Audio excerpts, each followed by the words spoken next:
ഇത് കണ്ട വിസ്കി കണ്ട, ഇത് 30 വർഷം പഴക്കമുള്ള വിസ്കിയാണ്. 1994 ഡിസ്റ്റിൽ ചെയ്താണ് കേട്ടോ സാധനം. 40% ആൽക്കഹോൾ ഉണ്ട്. ഇതിന്റെ പേര് ടാർജ് എന്നാണ്. ഇതിന്റെ വില കേട്ട് കഴിഞ്ഞ് കഴിഞ്ഞാൽ നിങ്ങൾ ചിലപ്പോൾ ഞെട്ടും. 30 വർഷം പഴക്കമുള്ള സിംഗിൾ ഗ്രെയിൻ വിസ്കി നിങ്ങൾക്ക് എത്ര ആഴ്ച വരും നിങ്ങൾ ഒന്ന് നോക്കി വെക്കില്ല. അതിൻ്റെ വില പറയുന്നുണ്ട്. വില എന്ന് പറഞ്ഞു കഴിഞ്ഞാൽ ഇതിൻ്റെ വില വെറും 49.99 പെൻസുള്ളൂ. അപ്പോൾ നിങ്ങൾക്ക് ഇത് എവിടെ നിന്നാണ്? ലിഡിൽ പോയപ്പോൾ കണ്ടതാണ് ഞാൻ. കഴിഞ്ഞ ദിവസം ലിഡിൽ പോയപ്പോൾ കണ്ടതാണ്. അപ്പോൾ ഞാൻ വാങ്ങിക്കൊണ്ടു. പൊട്ടിച്ചിട്ടൊന്നുമില്ല, പൊട്ടിക്കാത്ത സാധനമാണ്. ഇത് ഹൈലാൻഡ് വിസ്കിയാണ്.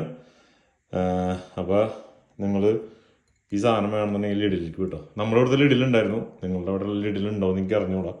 പോയി നോക്ക്. സാധനം ഉണ്ടെങ്കിൽ വാങ്ങി വെച്ചോ. കാരണം 30-30 ഇയേഴ്സ് ഓൾഡ് ആയിട്ടുള്ള ഒരു വിസ്കി എന്തായാലും 50 പൗണ്ടിൽ കിട്ടുക എന്ന് പറഞ്ഞു കഴിഞ്ഞാൽ അത് ഭയങ്കര റയറാണ്. അപ്പോൾ ശരി എന്ന് വെച്ചാൽ ശരി കേട്ടോ.